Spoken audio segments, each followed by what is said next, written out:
Hello, Paul again from EMD Automotive. So just want to show you, we got this little puller here for the actual dowels that holds the actual chain guide in to the actual head. So there's a tool that we use just like that to actually pull it out. So we're gonna just show me. We're gonna hold it, lock it, and then we're gonna do it up. Yep.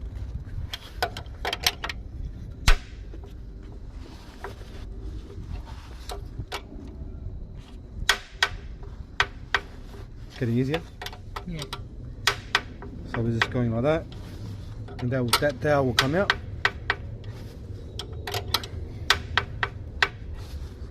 And then we're gonna do the same here.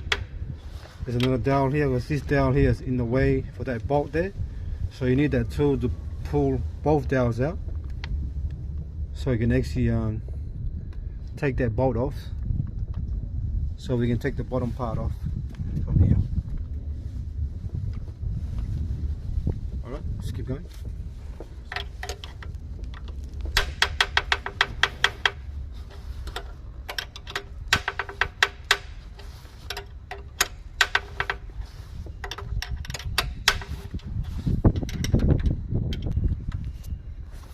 That's it. That's it.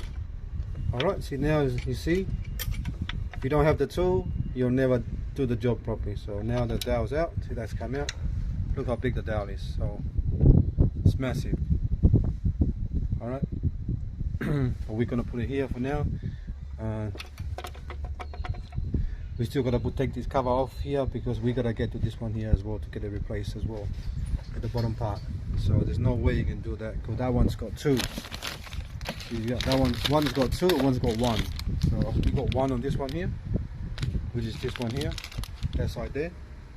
Alright, but the other chain guide, it's got two dowels, and there's no way we can get to the bottom one or the top one. So the only way is to pull both out, take the cover off, and do it properly. Alright, now you know what we mean, what we're doing. So use a special tool. I know it takes longer. If you don't do it, you end up damaging things, and you wish you bought the tool. Alright, thanks for watching, and please subscribe.